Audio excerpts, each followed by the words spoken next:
All right. Well, good morning, everybody, or good afternoon, depending on where you guys are at.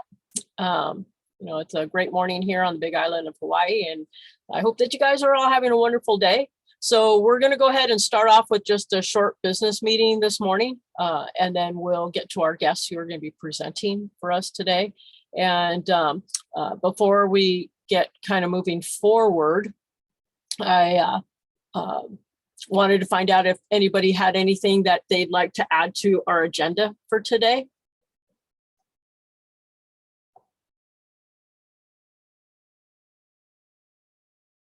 You can just go ahead and unmute if you'd like. Okay, so seeing that there isn't anything to add to our agenda, I'm hoping that Cheryl Bennett is on. I haven't had a chance to look and see, but she had offered to do our minutes for today since Ashley wasn't able to be with us. So I'm on. Oh, super. Thank you so much. So yeah, and then if you haven't already signed in, if you wouldn't mind for our records, if you could sign in and that would be wonderful. All right, so today what we're going to do is first thing is we need to approve the minutes. So hopefully you guys all received a copy of the minutes from the last meeting. And then if you've had a chance to review them. And so I can give you guys a minute to look them over. And yeah, if you haven't had a chance to check them out, go ahead and do so now. So I'll give you guys a minute to look them over.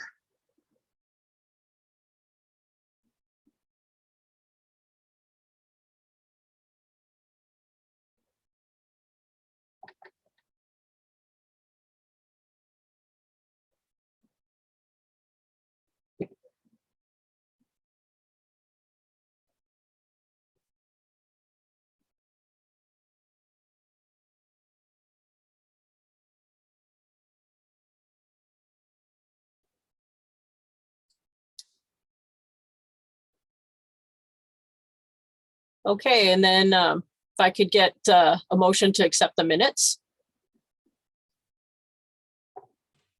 Becky, there is one in the chat. Oh, I see that now. Thank you, Caroline.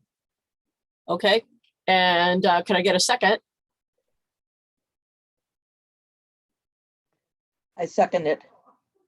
Oh, okay, super. And that was Nancy? Yes. Okay, thank you, Nancy. All right, so it's been moved and seconded. So all in favor, say aye or raise your hand.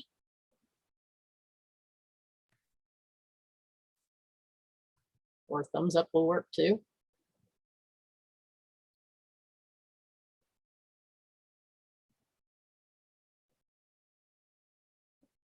Okay, all opposed? All right, looks like our minutes have been moved. And so moving on to old business.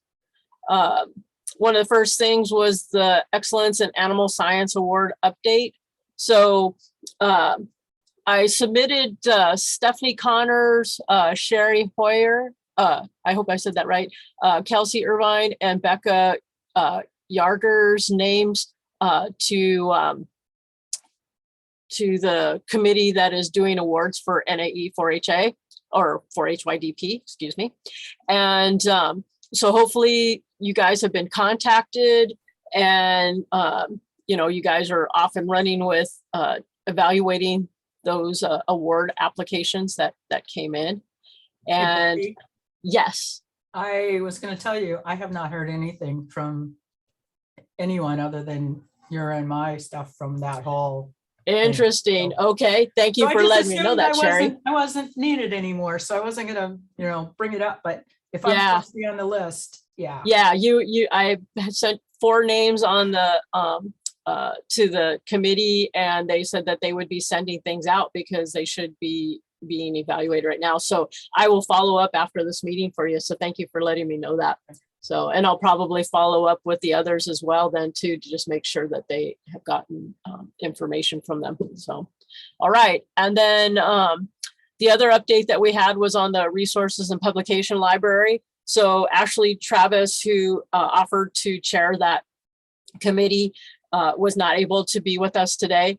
And but she did send me an email here just shortly, just to say that as far as the publication committee was concerned, she still needs to meet with those people that were interested, and that she's going to be getting more information from Alyssa on what the board was thinking for housing those publications before they meet.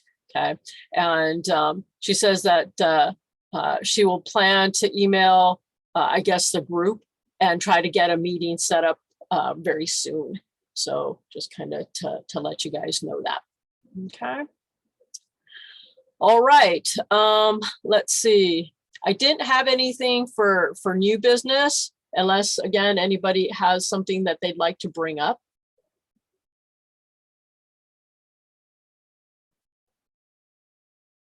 Okay, seeing none. Let's go ahead then, and we're going to move on to our professional development presentation. And so today we have with us two wonderful people from what I consider home, which is in Idaho.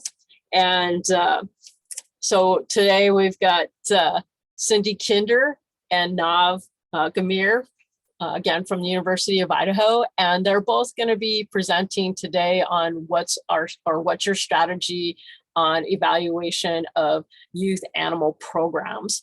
And so Cindy, when you're ready, go ahead and pop that right up, and we'll turn things over to you. Perfect. Thank you, Becky. Can everybody hear me okay? Yes. And I think Becky, if you could monitor the chat, that would be great. I will. Thank you. So we love calling Becky home whenever she can. We got to visit her face to face. I tell you, face to face was a good thing, because we've been talking back and forth on the computer for a long time. And so when she come to visit the mainland and come home, we are excited to be able to come visit her and that type of thing. So we really appreciate Becky and all the things that she's been part of in our programming here in Idaho. And in particular for me, on the couple projects that we've been together on. So today we're going to talk about what is your strategy on evaluating youth animal programs. And so hopefully you guys have a strategy, and hopefully you'll be thinking about, what am I doing? Is this as I'm moving forward on your evaluation? So today, if my presentation will work, slide, click.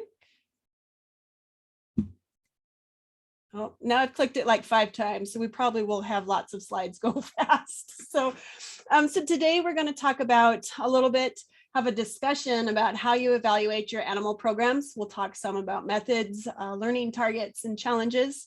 We'll talk about the pilot project, what we're doing here in Idaho, and Becky in Hawaii with our youth livestock management evaluation program that we're doing. We'll talk about our unique methods of group mapping and the Think Aloud Paired Problem Solving, or TAPS. We'll also talk briefly about our rubric and how we use our peer reviewers with the group mapping and the TAPS program. And then Nav's going to talk to us about some data analysis and how we kind of see that happening with our pilot program. And then talk briefly about our 4-H camp, because we know that this method works because we've done it at 4-H camp. And then we'll end with some takeaways that hopefully, as you're evaluating your programs, whether that's a horse program, a small animal program, or a livestock program, hopefully you'll be able to take some of this and be able to use it in your efforts. So if you want to unmute, I am a 4-H agent at heart, so I love to have discussion and interaction. So I'm headed to tent camp actually after this. So going to have lots of fun with teen mentors and teen leaders. But I want to be able to have a discussion about how do you evaluate your youth programs, especially your animal programs. Discussion. That's exactly what Becky said. It was going to be crickets. Small group feedback. Okay. Yep. Input from parents and older leaders, older members and leaders. You're welcome to put it in the chat box too if you don't like talking on the mic. Yep. Do we interview and do surveys for kids and programs? For sure. Yep. Yep. I have post surveys for Mamie Yep. Powell. Yep. Post surveys, pre and post surveys. Yep. Informally, observation. A lot of informal. We see it. We definitely see it. And that's the awesome thing about 4-H is that we see growth in our kids. And so trying to figure out, how do I see it? How do I know that it's happening? How do I get that into a journal article, or how do I get that into an impact statement? And that Cindy? Yep. Mary Davis is saying that the best info comes from open-ended questions on the surveys. And then she says, what would you tell a friend about this program? Excellent. Excellent. So when we're conducting formal evaluations, whether we've done that for our programs or not, to be honest, I'm a 23-year extension educator in our program, in the 4-H youth program with livestock flavor. And I have not evaluated my livestock programs. And I know I have extremely successful kids that are in the livestock programs. And I'm like, well, why aren't we doing that? And then when I sit down, and I've talked years with Becky about this. How do we do this?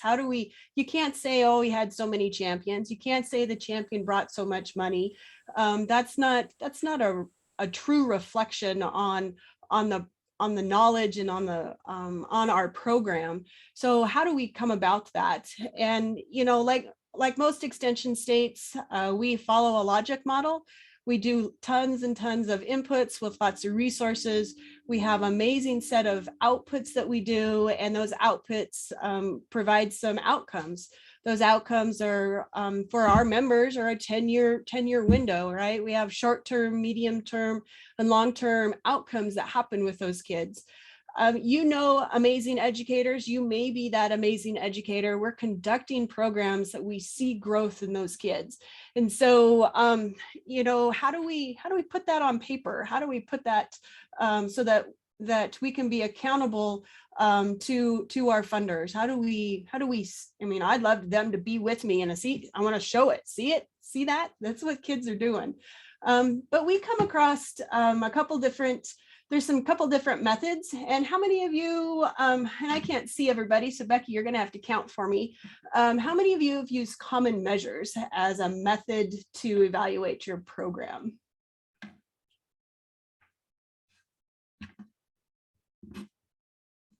Three or four? Yeah, looks like a few. A few. Yeah. So common measures, when it first came out, I was so excited. They were providing me the right questions.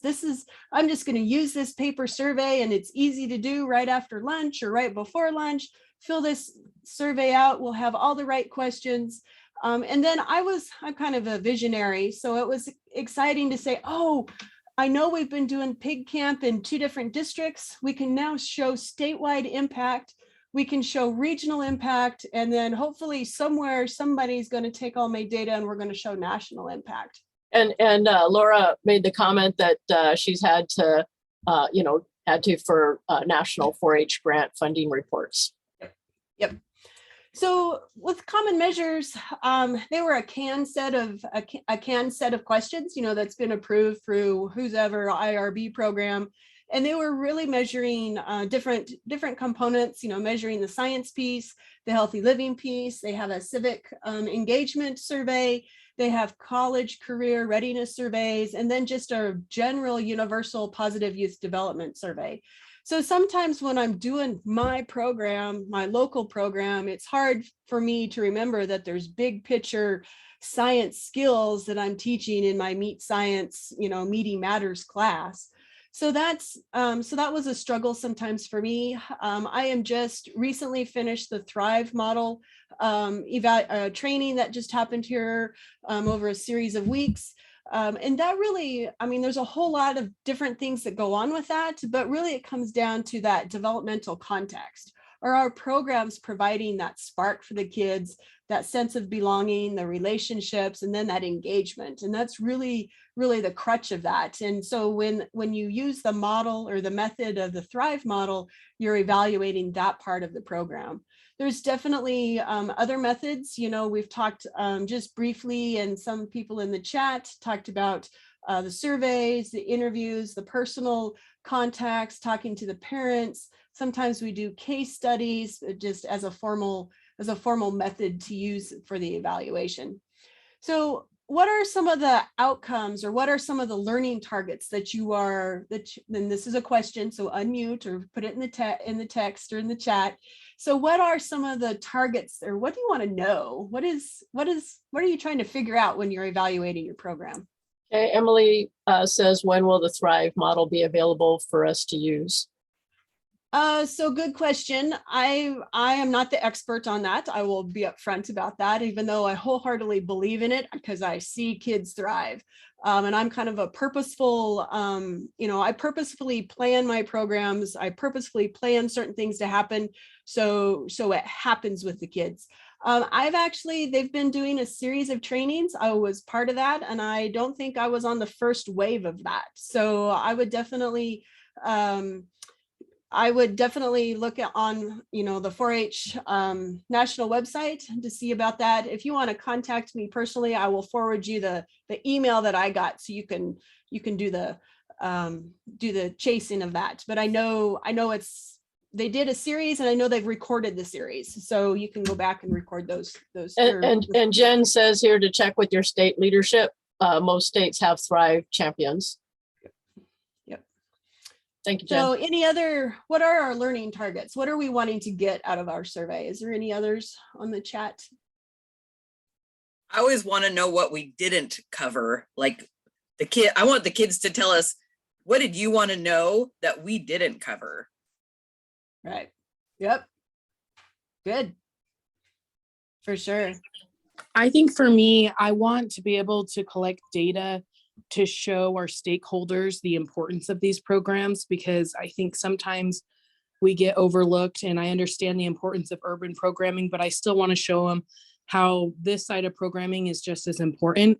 So developing those surveys that be able to really resonate and relate to our stakeholders that might not understand the animal industry is something that I'm really trying to focus on this year, to kind of hone in what kind of questions would create a survey that someone that doesn't understand the correlation could see the benefits from. Right. And I think the thing that I struggled with was that, I was teaching kids how to give shots, right? Okay. So we're teaching kids that knowledge content. And that's kind of what's on my slide here, that factual subject. We're teaching them how to give shots. Well, how does a stakeholder, or why does a stakeholder care about that? And so for me, it's that hard struggle of saying, well, we're teaching them job skills. And because of these job skills, they can now be a nurse, or they can be an EMT, or, wherever that kid is going to go, because not every livestock kid's going to be a livestock producer, right? So that is the hard thing for me, because in reality, I'm teaching them the knowledge content. How does that translate to real world, what a stakeholder wants? And I struggle with that. Yep, very much so. Amy, Go ahead. I was just going to say, you had a couple comments. So Amy Powell mentioned that behavior change or attitude change. And then Pam Watson mentioned animal info and how it connects to youth youth things like activity or nutrition. Yep. Yeah. Again, some more knowledge target type things. And then talking about, I can't remember what the first one in that series said. Behavior change and attitude change. Yep. Behavior and attitude change. That's hard to do. In reality, what we were looking at is some reasoning targets, some higher order critical thinking skills. We teach the kids this, and I'm going to go with how to give a shot. So how to give an injection, where it is, what the type of the medicine is. I mean, there's a lot of processes that go with that. So now that we've taught them that, how do we know that they use that, right? To have they change their behavior? What can they do with that? And so we have a unique way that we've kind of modeled that. We want them to be able to have the ability to use that knowledge and be able to understand and figure, we give them that basic knowledge. They've got to be able to solve a problem with that. So that's kind of two things for the learning targets. There's kind of the knowledge targets, and then there's the reasoning targets. But some of the challenges that I personally have run into is that age group from 8 to 13-year-olds, which is really, I don't know, 80% of our 4-H program is that beginner, the juniors and those intermediates. They're just difficult to give a paper survey to. And in reality, 65% of our kids are not reading at proficient levels. And that's a national statistic. And so that's a challenge, when you're giving that paper survey and you're relying on that kid to be able to read that. We also have our participants are not understanding the questions that we give them. So, hey, solve that, right? We'll just read it to them, right? So we'll just read them the question, except sometimes I find, and I have a child in my personal home that does this, that they like to give the socially acceptable answer. Yep, I understand that. Yep, this was totally fun. Or yep, this is, they're always giving what I want them to say, or they tell me what I want to hear. And Pam says, were they at reading level before COVID? Yeah, right. So this is exactly, no, they weren't. So look at 2019. This was actually early 2019 data on my slide. And it said they were at 65%. So no, we weren't at pre-COVID. We weren't at, and then when I went back to look at the this is 22. So I was looking at 21 reading data. We haven't changed. It's like 67%. So the reading proficiency just isn't there for the general population, right? So why we're giving them this paper survey, and in my mind, I want a survey and evaluation that I want the truth, right? We all want the truth. And so I want them to be genuine in answering the questions. So Nav and I created a unique way of doing an evaluation and methods. And we're going to talk about that, about the Idaho and Hawaii Youth Livestock Management Evaluation Program. So what that is our 4-H livestock kids, right? Our horse kids, our small animal kids, our market animal kids. We're looking at that set of kids and how can we evaluate the program. We are doing this in it's a pilot program. So we're doing this in 3 different counties, Blaine, which is Sun Valley area, Camas and Gooding counties, which is just below that, so southern Idaho, and then the Big Island there in Hawaii. We're conducting this program. And just like your programs, our programs kind of look like this. We have club work. We have amazing 4-H volunteers that do a huge variety of different things in their homes, outside their homes. They do a whole bunch of club work that we could not do without them. We have county education days of some kind. We have fair activities. In my neck of the woods, we call it Fair Month, because we have job interview or project interviews. We have demonstrations. We have different contests, and then we have fair, and then we have post fair. And so we have, there's also district contests, there's state contests, we have state education conferences of some kind. And then some of our kids that I'm in my county have the experience of going to national contests, and that's pretty exciting stuff. All of those things added together make amazing youth, and we see it.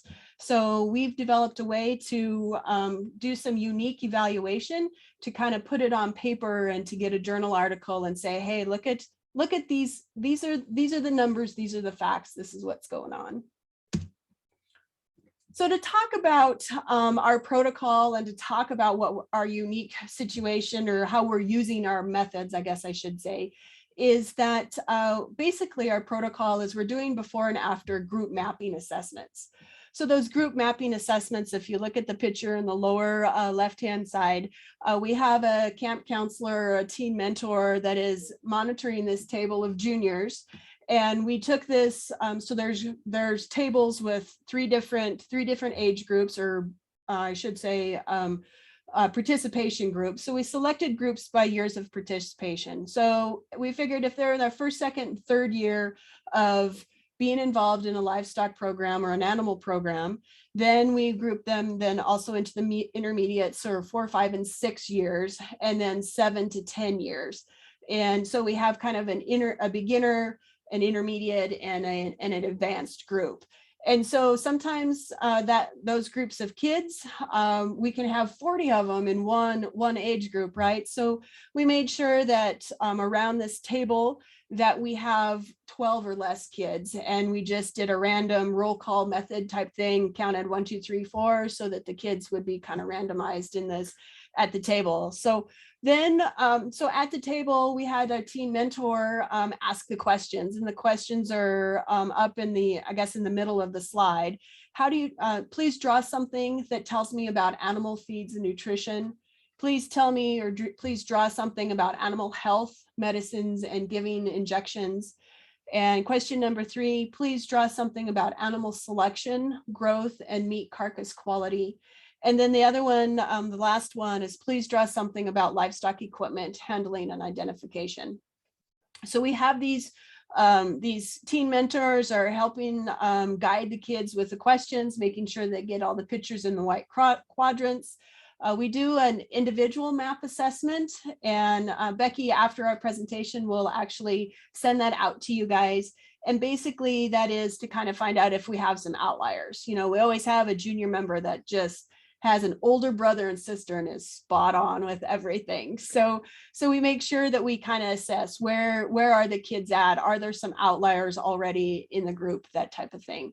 And then we do, so we do our group map assessments. We do it after an education day. And ideally the education day is early on in the program year. So we do it before and we do it after. And then we have a group assessment at the, so the beginning of the year would be that before, ideally at the education day, that's kind of early on in the year. And then we have one at the end of the year. So for us here in Idaho, and for Becky as well in Hawaii, that's during fair. Once fair is, that's the end of the program, right? For us, it's technically March 1st or October 1st is the beginning of the next year, but our kids are done. They're done with fair. They're transitioning to school, transitioning to sports. So that's why we're sometime around that fair time, we're going to do that final year-end assessment type deal. Then we're also in our pilot program also going to do a think aloud paired problem solving method, and using that with video recording. So basically we're going to do a skill-a-thon this fall, and we are going to have a situation or a problem at one of the stations that we're going to record. And we're going to have our team of kids come and they're going to solve that problem. But they gotta solve the problem thinking out loud. And so we'll say, okay, you're going to measure a ribeye and evaluate a carcass of some kind, right? So we're going to give them all of the tools or various different tools to use. But when they pick up the grid that measures the ribeye, they're gonna tell me, well, we're gonna pick up this one because it's the pork grid, and it's gonna measure what the size is of the pork ribeye, because that's what our problem is. Then they're going to pick up the little ruler that they have, and they're going to explain which end of the ruler that they're going to use. So that way they're talking out loud, or they're thinking out loud what they're doing. Sometimes kids don't think that, or kids naturally don't do that. So we will also have some trained listeners, what we call, that are there that are saying, why did you pick that up? What are you focusing on?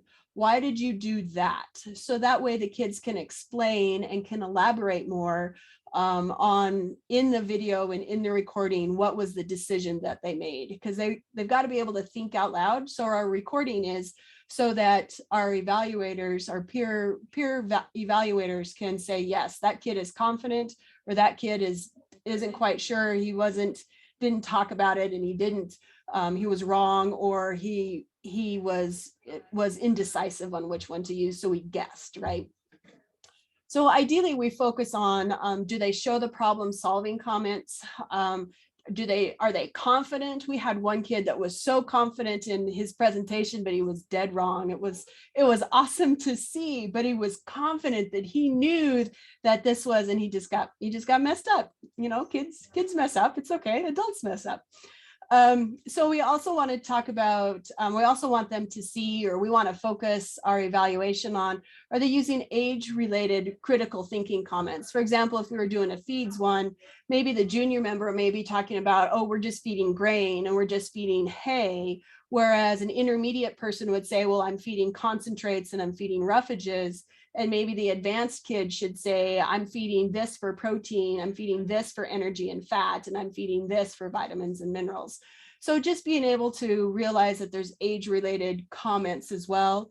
And then the ability to make decisions to the questions asked, you know, can they make that decision, or were they able to? So those are some of the things that we focus on with that TAPS program.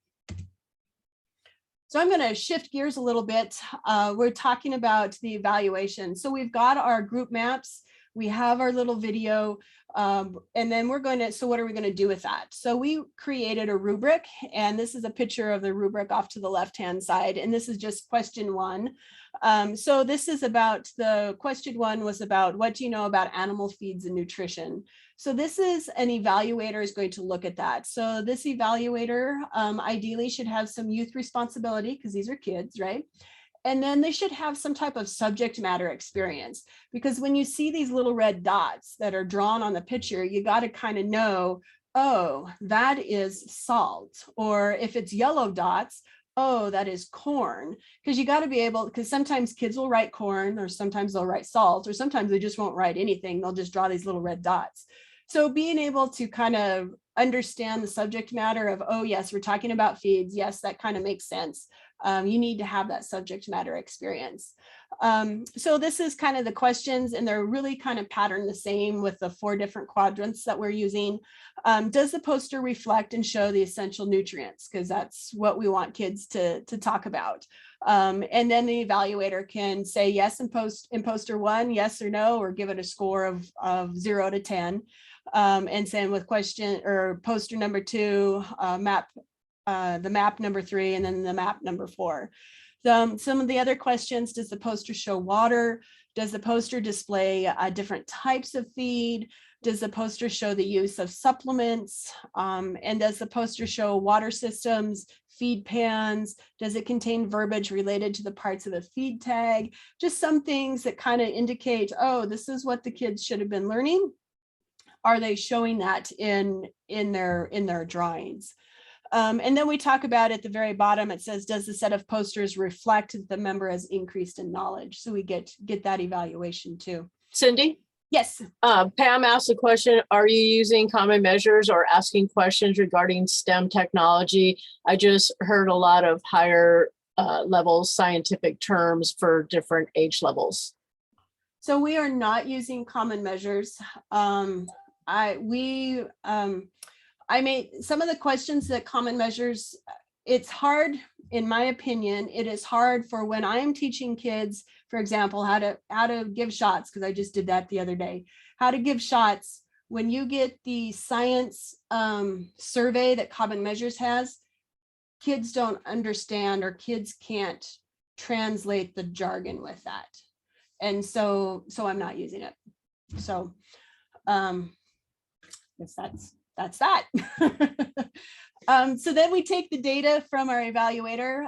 The evaluator has now crunched has taken our pictures and turned it into numbers, and then we send it off to NAV to do an amazing set of analysis. I tell you, I've been in extension for 23 years, and I have never had an evaluation specialist that has come alongside and has been a huge champion for programs, and it's been amazing to work with this gentleman.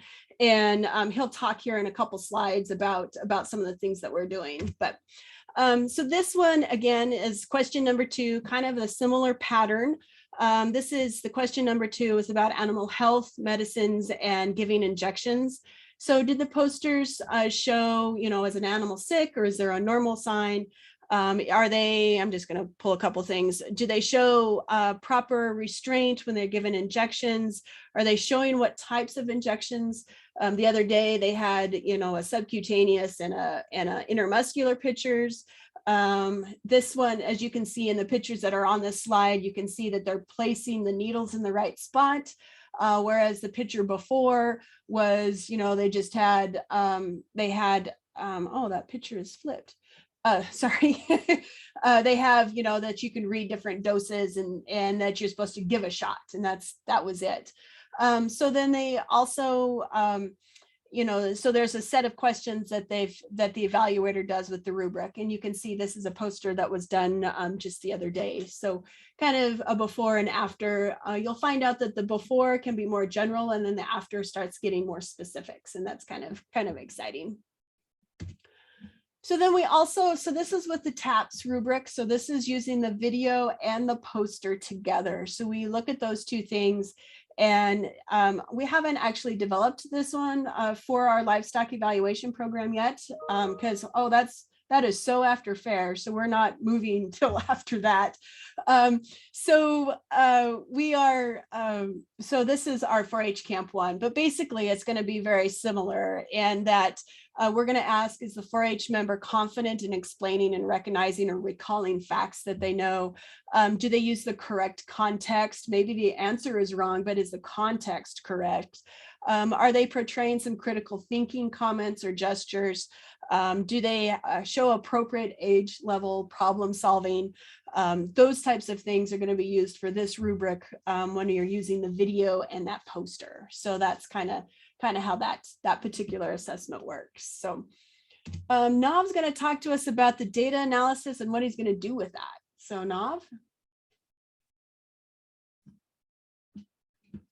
Nav, you're on mute.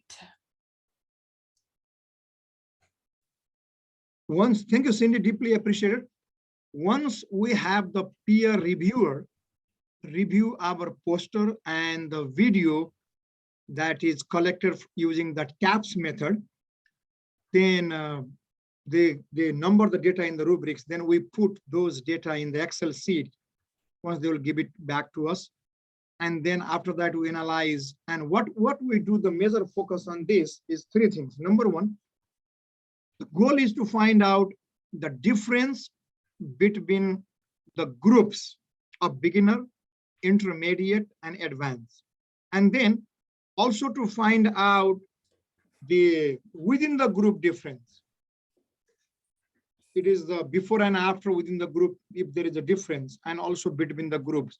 If beginners are better than intermediate or advanced are better than both of them. That's one thing we check. And another is the county education day we do before the education intervention. We ask them to draw the poster, and then after the educational intervention is done, we ask them to draw in the poster what they feel about it, and we keep those posters separate. And then the TAPS video is also, what we do is out of the TAPS video, we select randomly 5 of them and send it to all the reviewers. Usually we select 3 reviewers, peer reviewers, and ask them where they feel. So we are not biased to select the best one. We just take the videos by our volunteers, and then they will be involved in taking the videos, and we have a 5, 7, 10 videos, depends upon the activities, and I will select best 5 of randomly select 5 of them, and we name each of the video. So after that, one more thing is that we want to see every 3 years how the longitudinal study with the same group of the people, may not be necessarily same people, but the same group of people going through the process. So today they are intermediate, they are going to be advanced, and after 3 years, we don't know, or maybe today who are beginner going to be intermediate. So we want to see with the same group of the people how they are progressing. In the next 3 years, our advanced group will be gone, but still it will give us the best data. What is the value of the livestock program over the years when we do every 3 years? And that's a great longitudinal study to show the impact of our program to the people. So thank you so much, Cindy. Back to you. Thank you, Nav. So how do we know that this method works using the group mapping, group map assessment and the TAPS assessments? Well, I'll tell you, we've done it. So we are very excited. In 2019, just before COVID, we conducted a 4-H camp, or I'm in charge of one of the 4-H camps that we conduct here that is just north of Sun Valley. And it's a 4-night, 3-day natural resources shooting sports themed summer camp. And kids have a ball. And again, I've seen that they grow so much at this camp. How do I show that? So this is an example set of posters of 2 of our color groups that we evaluated. There was 5, I believe, color groups total. But you can see that the before pictures and the after pictures of what the kids, what they know beforehand about, and we provided 3 questions this time and not 4. So you can really see a visual, see that the before pictures have a lot less pictures drawn in them than in the after. Now these aren't, so in the after photos, they get or the after picture, they actually get a clean slate. They're not adding to the beginning one. It's an actually brand new clean piece of paper that they're doing that group mapping assessment on. And if you really had a chance to look at the detail of the assessment of, in fact, I think this one they have a little broken branch. So they're talking about how you track animals, and well, broken branches are ways that you can tell that an animal is going through. So it's just the detail that the kids have shown after they've gone through an education intervention of some kind is amazing. So we know that this happens. And Nav's going to talk about what the data or what the numbers show. It is very interesting. What we did is we grouped, we had 5 groups and we give them the name. And on the top of their poster, they have to put their name. I'm a red group, I'm orange group.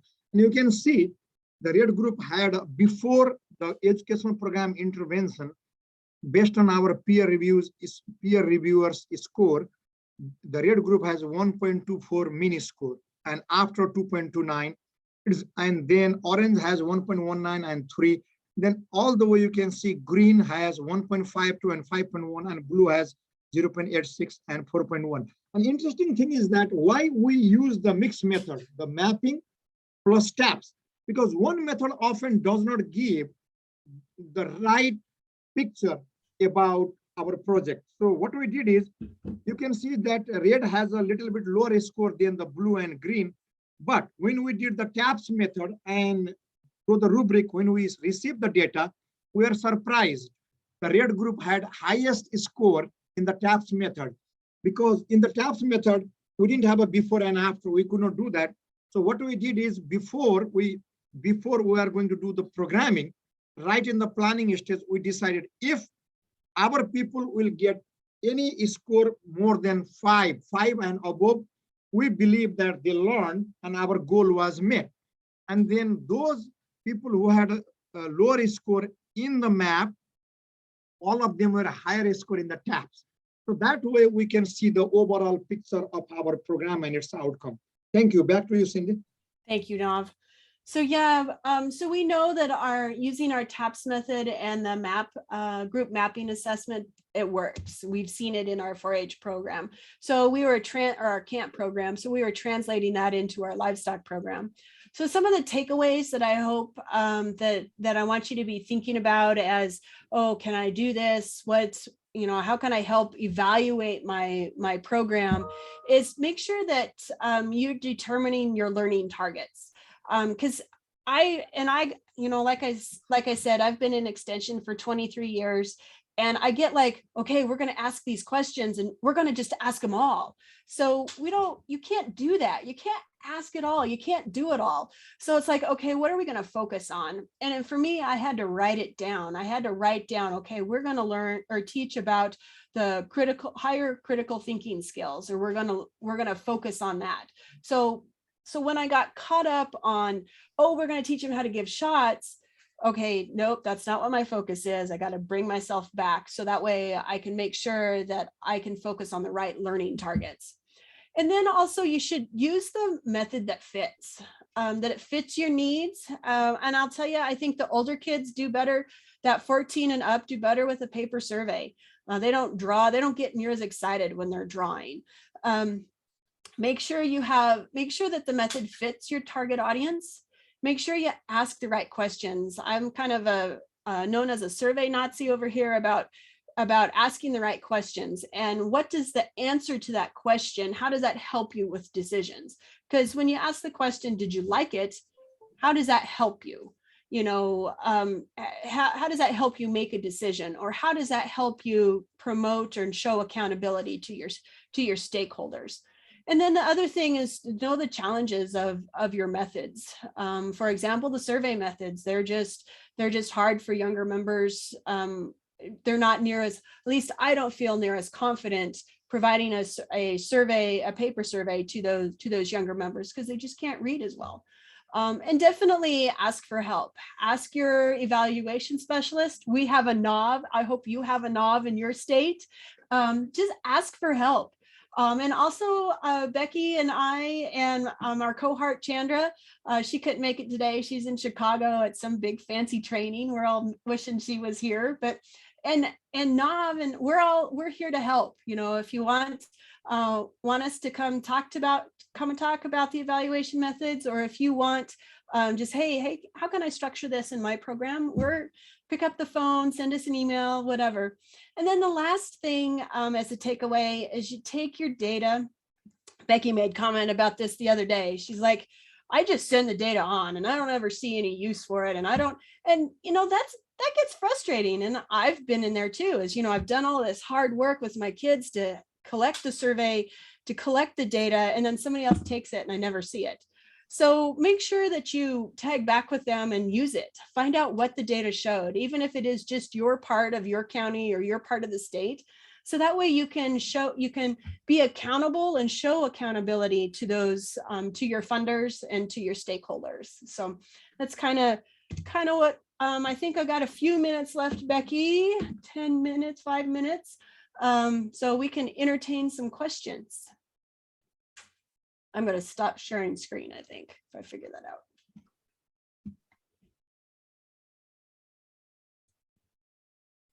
Yeah, got it.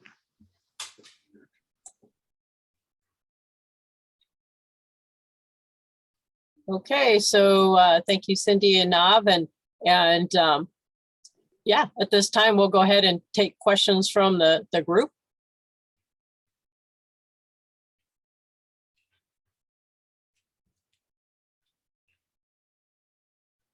No questions?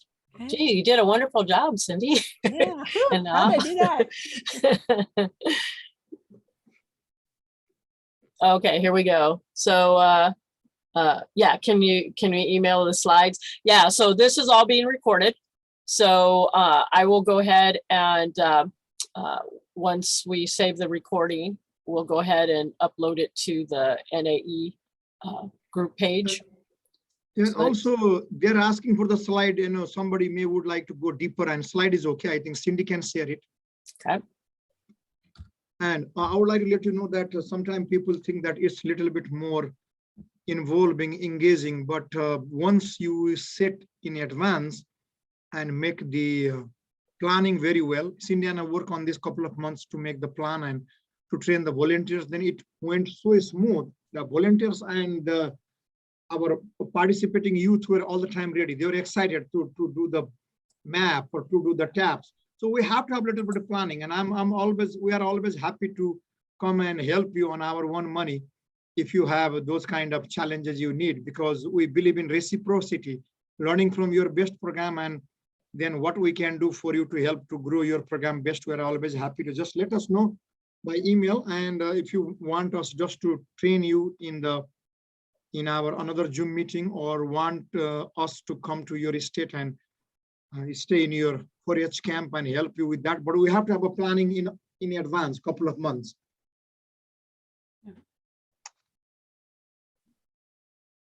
Sounds good. If you look at our evaluation, we're actually doing a lot.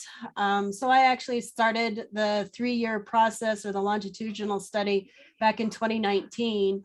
And so I've got a baseline data for just 2019, just that end fair result. So 3 years later, we're now doing another set. So just kind of the evaluation that happens at fair. I've got 2 sets of that so far, and I'm looking forward to the next 3 years so we can get some other data too. So Well, Alright. thank you, Becky. We thank you for letting us chime in and show off our pilot program. Yeah, okay. And again, thank you, Nav and Cindy for presenting today. And as we kind of wrap up, just wanted to make note that, you know, I think because we're coming on to fair season and camp season and day camp programs and the whole shebang, we probably won't be meeting again until this fall. Right now, I'm kind of considering trying to have a meeting again this September. And so hopefully that will work for you guys to join us again. If anybody would like to present or know of someone that we should bring, you know, as a presenter, certainly let me know. And yeah, well, I hope everybody will have a wonderful summer, and we'll be seeing you guys again this fall. So thank you very much, everybody. And again, if you haven't signed in, please make sure you sign in so we've got your names down on our list. Okay, bye, everybody. So I'm going to go ahead and stop the recording.